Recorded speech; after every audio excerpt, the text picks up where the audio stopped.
narcotraficante mexicano muy importante de la época, Amado Carrillo, que se dice que era socio de tu padre, sabe que era socio de tu padre. ¿Algún momento tuviste algún conocimiento de él, que existiera? Hay un vínculo, pero muy lejano, que es a través de Leonidas Vargas, un narco conocido de Colombia, que murió no hace mucho asesinado en España en un hospital. Y había un vínculo entre ellos. Mi padre era socio de Leonidas Vargas, pero no socio directo de Amado Carrillo. Leonidas, entiendo yo, trabajaba con Amado Carrillo.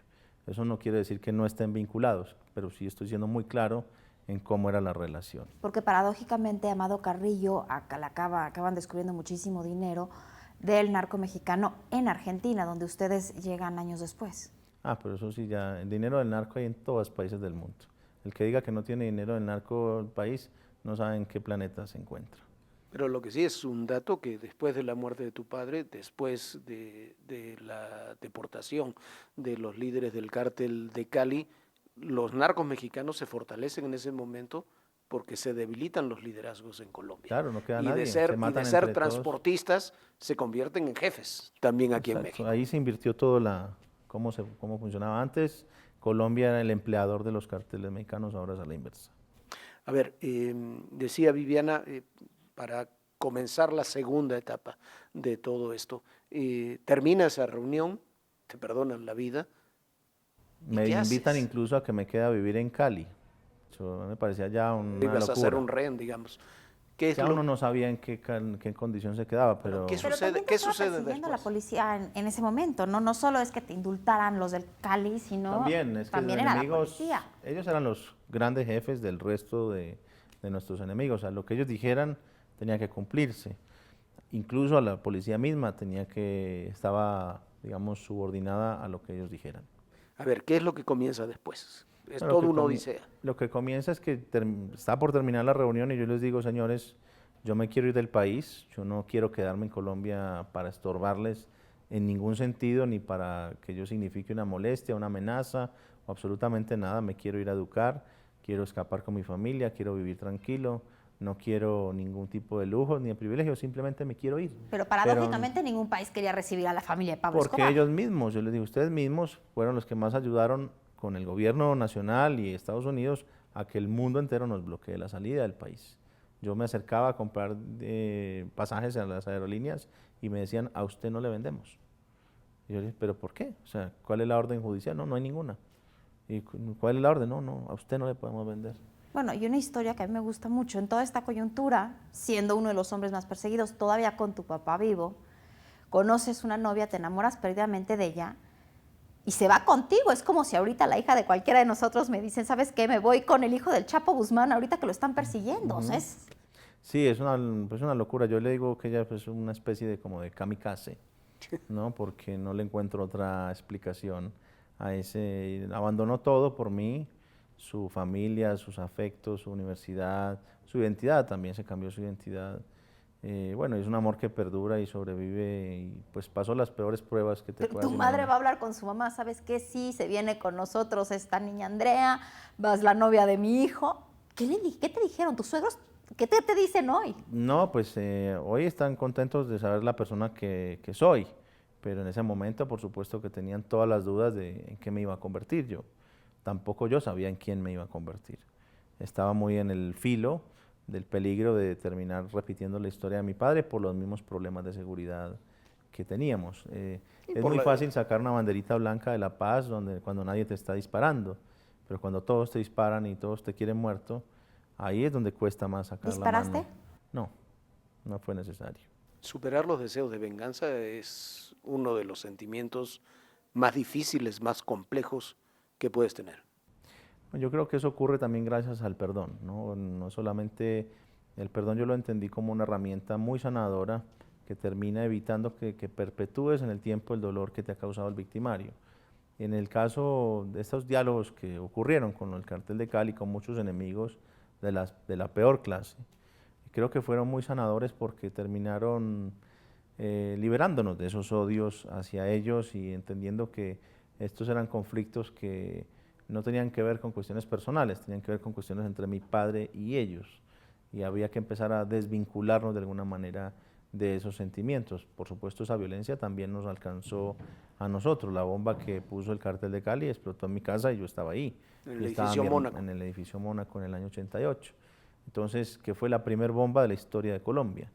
A los medios de comunicación en Colombia les gusta decir que no, que mi padre puso muchas bombas y después nos pusieron esa bomba a nosotros, y eso no es cierto. Oye, a ver, decides después de la reunión irte de Colombia. ¿Cómo logras irte y cuál es el trayecto?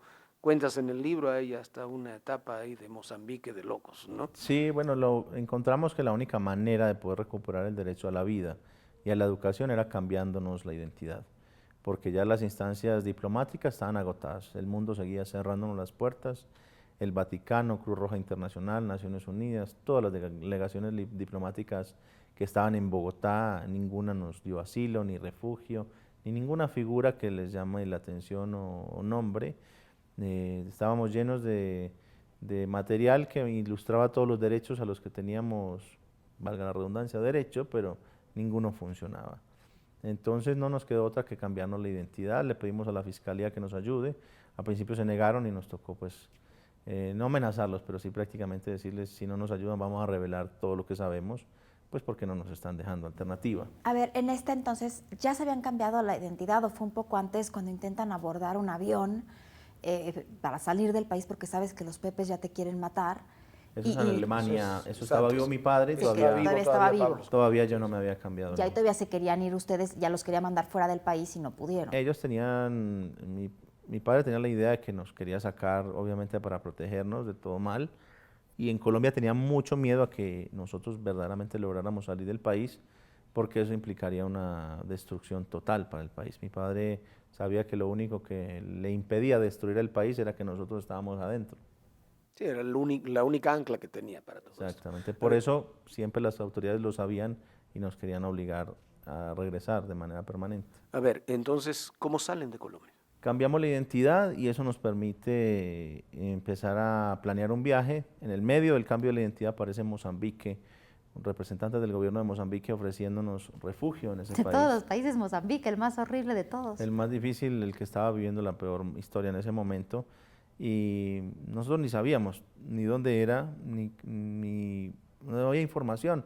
En esa época no existía internet, no es que te metías a Google a preguntar. Pero te aceptan Mozambique no por buenas personas, te aceptan Mozambique porque quieren que den una aportación fuerte de dinero Una al ayuda país. humanitaria que ellos denominaron ayuda humanitaria a cambio de $1 millón. Eso era lo que pedían para recibirnos a nosotros. Nosotros aceptamos porque teníamos todavía los medios para pagarle en ese momento. Y de hecho les hicimos una entrega de $300.000 y viajamos a Mozambique, pero tuvimos que salir por el Ecuador, por Perú, o sea, hicimos un gran recorrido en vehículos antes de tomar un avión. Primero salimos al Ecuador y después ahí sí hicimos escala en Lima, en Buenos Aires, en Ciudad del Cabo, en Johannesburgo y finalmente en Maputo, en la capital. Y ahí te encuentras precisamente con la que hoy es tu esposa y también se va con ustedes a esta Sí, ella travesía. huye, desde todo este tiempo huye con nosotros, permanentemente. A ver, ¿y qué te encuentras en Mozambique? Pues yo pensé En que Maputo. Colombia estaba complicado hasta que llegamos a Mozambique y encontramos una sociedad pues completamente devastada, una guerra civil que los consumió Brutal, claro. por 23 años ininterrumpidos, una hambre, una miseria que yo nunca había visto en mi vida. Me sorprendió ver tantos bultos de comida, de ayuda humanitaria en el aeropuerto de Maputo y llegamos con dinero en el bolsillo, pero no había comida para comprar en los supermercados, es decir, tampoco te servía de mucho el dinero. Otra vez más la historia volvía a enseñarnos esas cosas de que ese dinero pues mal habido tampoco servía para nada, ¿no? ¿Y qué Y pasa? menos en Mozambique, que no había comida para comprar por más dinero que tuvieses. ¿Qué hacen? Se van. Duramos 4 días, nos fuimos a vivir 10 años allá y duramos 4 días. Yo empiezo a averiguar universidades para educarme y me llevaron a la Morgue, que eso era la única universidad que había, que ahí se estudiaba medicina en la Morgue y era la única carrera, no había más opciones. Entonces yo dije, no, yo ya sangre, pues vi toda la que tenía que ver, menos que me voy a meter gratis a estudiar una carrera que no es de mi interés. Así que nos obligó a tomar la determinación de salir otra vez del país, de correr nuevamente los riesgos de pasar por fronteras y por el escrutinio de las autoridades y logramos sobrevivir, ¿no? Pudimos salir adelante, regresamos a la Argentina porque en nuestro paso hacia África hicimos una escala de 24 horas y ahí salió una visa pues por 3 meses de turismo que se la dan a todos los turistas cuando pasan o entran al país. Automáticamente, claro. Exactamente. Entonces esa visa para nosotros de 3 meses era una eternidad. Uno con los segundos de vida contados, pues que le digan tienes 3 meses para pensar qué vas a hacer de tu vida, pues es mucho tiempo. Y logran instalarse en Argentina. Logramos instalarnos y así estamos allá hace 20 años. Pero también ¿cómo? en este Claro. momento en Argentina empiezas a tener el abogado de tu madre, otra vez sufre nuevas traiciones, les tratan de robar todo su dinero. Sí, duramos Incluso 5 están en años. el reclusorio, te meten a ti, meten a tu mamá. Sí, duramos 5 años que logramos mantener el anonimato. Yo ahí me eduqué, me hice diseñador industrial, me quedé de docente en la universidad donde estudié. Y Ya empezamos tenías la nueva identidad, ¿no? Sí. Nadie llegamos. sospechaba que eras hijo de Pablo Nadie, Escobar. en absoluto, nadie. Hasta que este contador, contador nuestro en Argentina, se entera, no sabemos de qué manera, y comienza a extorsionarnos por eso, ¿no? Empieza a pedirnos dinero, dinero, dinero, y nosotros pues las 2 o 3 primeras veces le dimos algo, pero ya se convirtió en un vicio para él, y como ya no teníamos más dinero para darle, pues decidimos denunciarlo ante las autoridades, y nos dejaron presos a nosotros. ¿Cómo Como se que a ti llamaba te ese roban la contador? cartera en la calle, vas a la comisaría y te dejan presa por ir a hacer la denuncia. ¿Cómo se llamaba el contador? Juan Carlos Zacarías Lobos.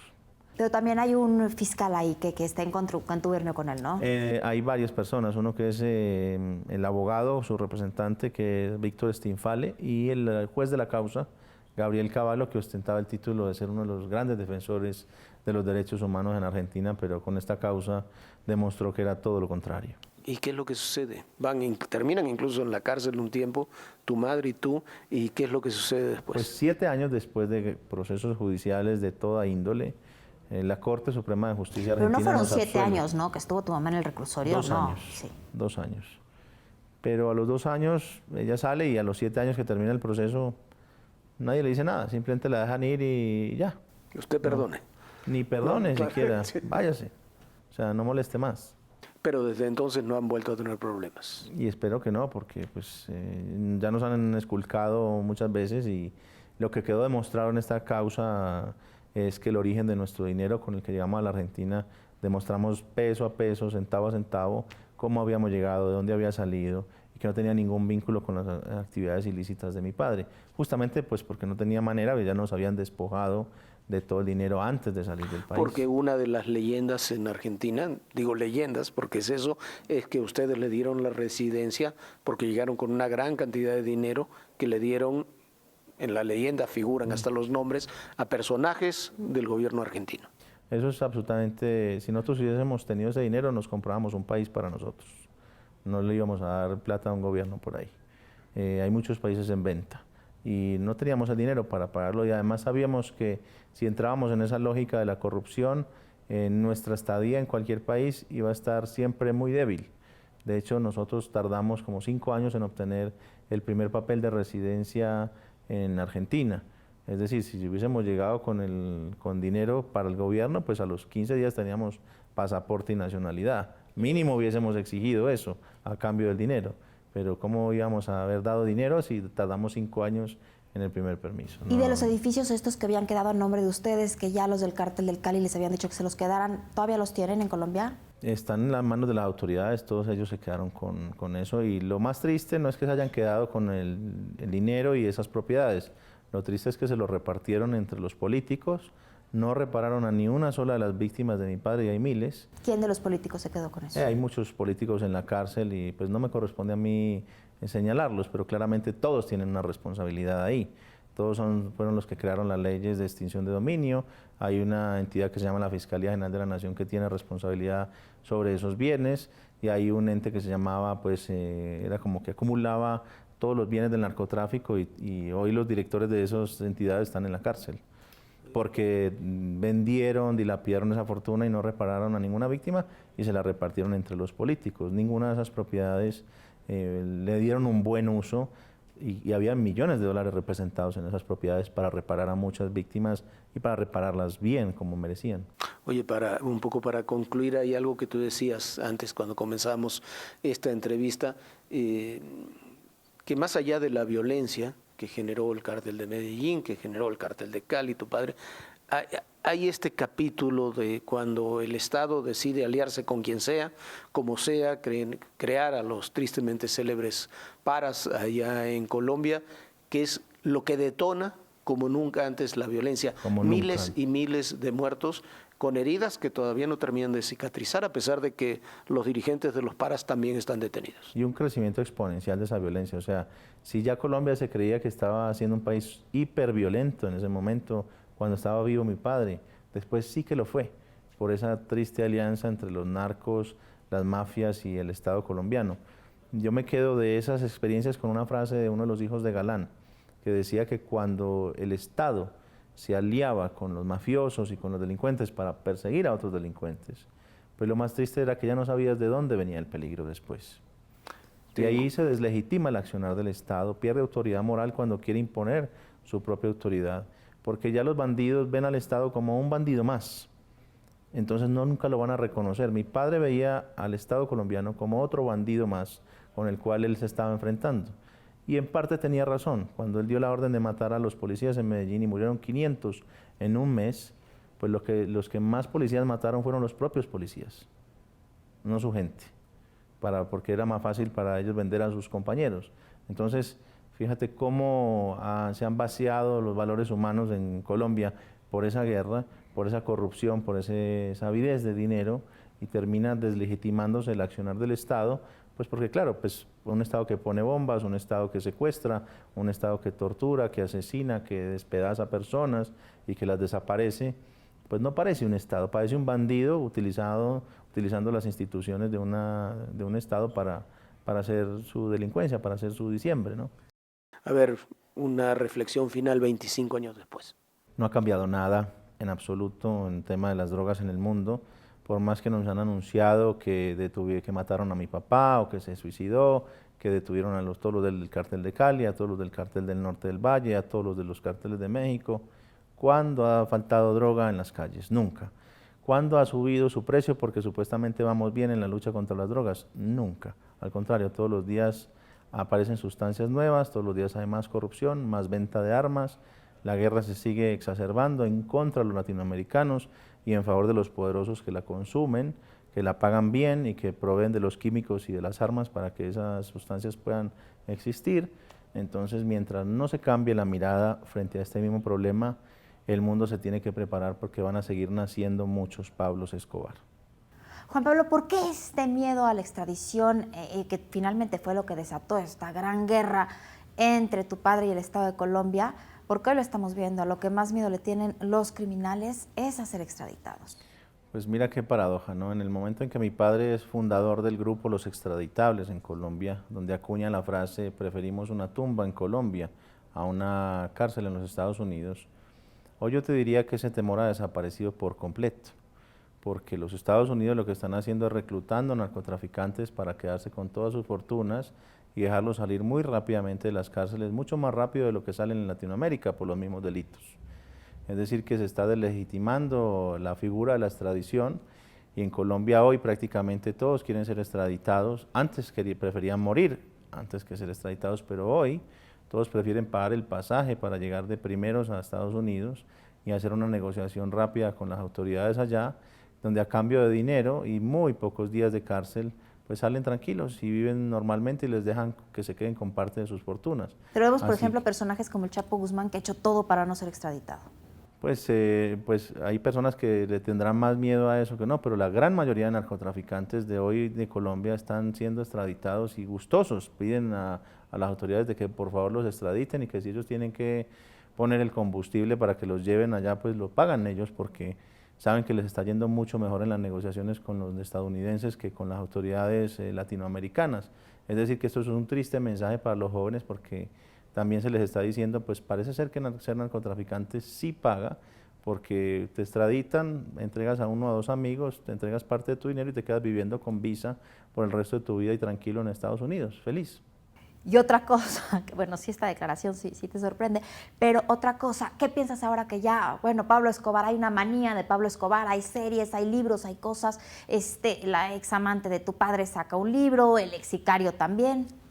Pues es sorprendente, creo que mi padre lo convirtieron los medios de comunicación en un producto muy rentable y yo hablo de mi padre pues porque es él, pero no me he querido subir a esa idea, siempre he querido ser muy responsable con la manera, con el mensaje que se queda la gente que lee mis proyectos o que lee mi libro o que ve mi documental o que se entera de las actividades que yo hago relacionadas a mi padre. Yo soy muy respetuoso de la historia que vivimos y de los mensajes que nos quedaron, porque de ninguna manera yo quisiera que otros entiendan que yo hago apología. Al contrario, yo lo que hago es invitar a los jóvenes a que se hagan conscientes de las historias de vida nuestras y familiares para que no repitan en su propia historia la que ya vivimos nosotros. Así que es un fenómeno en el que se ha convertido pues, y que ha traído mucho éxito todas estas series de televisión, donde además dejan un mensaje muy triste. A los jóvenes les hacen creer que ser narco es lo mejor que les puede pasar, porque claro, agarran los 5 minutos de disfrute de mi padre, hacen 200 capítulos con eso, entonces les hacen creer a los jóvenes que mi papá se la pasó de rumba y de fiesta toda su vida, cuando en realidad no fue así y se les olvida que él murió a los 44 años y que disfrutó no más del 10% de su vida, es decir, le quedó toda una vida por vivir y por disfrutar y se la tiró en minutos. Y eso es lo que le dejan de mensaje estas series que además irresponsablemente dicen que están contando la verdad cuando saben que no están contando la verdad, cuando son versiones amañadas a intereses personales, políticos y de otra índole, pero que no corresponde con la verdad real de lo que vivimos. Juan Pablo. Pero antes de concluir, yo quisiera hacer una sesión de preguntas y respuestas rapidísima para... Cuando quieras. A ver, Juan Pablo, ¿qué haces el día de hoy para estar relajado, para poder disfrutar la vida? Pues mira, yo creo que haber decidido enfrentar mi historia terminó por darme tranquilidad, claramente. Y me dedico pues a mi trabajo, que es, en este momento es hablar de mi libro, pero también hacer conferencias para dejarle a los jóvenes un mensaje muy claro de las razones por las cuales yo no me convertí en Pablo Escobar 2.0. Que es finalmente el mensaje que has querido dar, que ser hijo del narcotraficante más importante y más rico en su momento, finalmente te deja una vida muy triste a la larga. Claro, creo que es el mensaje, no solamente lo doy yo, sino que lo practico, no es simplemente una manera de decirlo, sino que en la vida diaria lo practico. Yo no soy narco no porque le tenga miedo a la ley, sino porque conozco las consecuencias negativas de ese negocio sobre una familia y les muestro a los jóvenes cómo podría eso impactar negativamente en sus vidas, más allá de las promesas de poder y de dinero que supuestamente les vende ese negocio. A ver, ¿qué tipo de cosas te gusta leer? Pues mira, yo soy un lector de actualidad, a mí me gusta más que dedicarme a los libros, me gusta enterarme de lo que está sucediendo en el mundo. También me gustan historias como las de Stefan Zweig, hay un libro que me gusta mucho que se llama Momentos Estelares de la Humanidad, que habla justamente de esos momentos en los que determinadas personas pues fueron sometidos a extremos por las circunstancias, por el destino, por muchas otras cuestiones. Pero también has ganado muchos premios por el tema del diseño de la arquitectura. ¿Sigues trabajando en esto? Tuve que abandonar la arquitectura temporalmente para poder escribir el libro y para poderlo promover. O sea, llevo 2 años que no ejerzo, pero por supuesto que a la primera oportunidad lo voy a retomar. ¿Cuál ha sido el día más triste de tu vida? El día que murió mi papá. ¿El más feliz? El día que nació mi hijo. Complétame esta frase. Juan Pablo Escobar o Sebastián Marroquín es... Pacifista. Muchas gracias. Gracias a ustedes.